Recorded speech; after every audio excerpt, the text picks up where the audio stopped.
Hello friends, welcome to my channel. আজকের এই দিনটা বাংলাদেশ স্পোর্টসের জন্য বেশি একটা ভালো যাচ্ছে না বললে কোনো ভুল হবে না।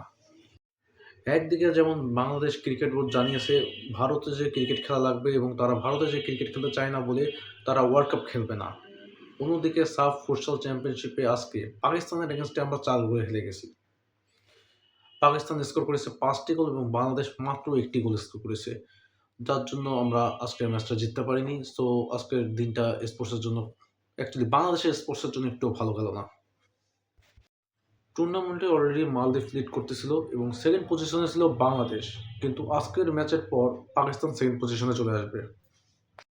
আজকের ম্যাচে হারার কারণ বলতে পারেন যে বাংলাদেশ ভালোভাবে খেলতে পারেনি কিংবা পাকিস্তান বাংলাদেশকে নিয়ে ভালোভাবে স্টাডি করে এসেছিল, যেটা বাংলাদেশ পাকিস্তানকে নিয়ে করতে পারেনি এবং তারা অনেক ভালো ফুটবল ম্যাচটি খেলেছে, যেটা আমাদের দ্বারা আজকে পসিবল হয়নি।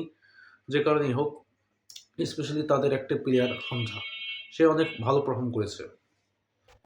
সো ওভারঅল এটি অলমোস্ট কনফার্ম ছিল যে মালদ্বীপ এই টুর্নামেন্টের চ্যাম্পিয়ন হতে যাচ্ছিল মেন্স টিমের। কিন্তু আজকের পরে বাংলাদেশ চ্যাম্পিয়ন হতে পারবে না, একটু ক্লিয়ার হয়ে গেছে। এখন সম্ভবত ভুটানের সাথে মালদ্বীপের ম্যাচ বাকি আছে এবং সেটা জিতলে মালদ্বীপ অফিসিয়ালি চ্যাম্পিয়ন হয়ে যাবে।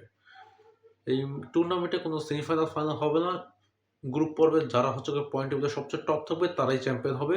সেই হিসাব থেকে মালদ্বীপই চ্যাম্পিয়ন হয়ে যাচ্ছে। সো গাইস, আজকের ভিডিওটাতে ভালো লাগার কিছু নেই, কারণ স্পোর্টসের ভালো দিন না আজকে। তারপরেও ইনফরমেশনের জন্য, বাংলাদেশ স্পোর্টস নিয়ে সকল ইনফরমেশনের জন্য আমাদের চ্যানেলটিকে সাবস্ক্রাইব করে রাখুন এবং ভিডিওটাকে লাইক করে দিন। Thank you so much for watching.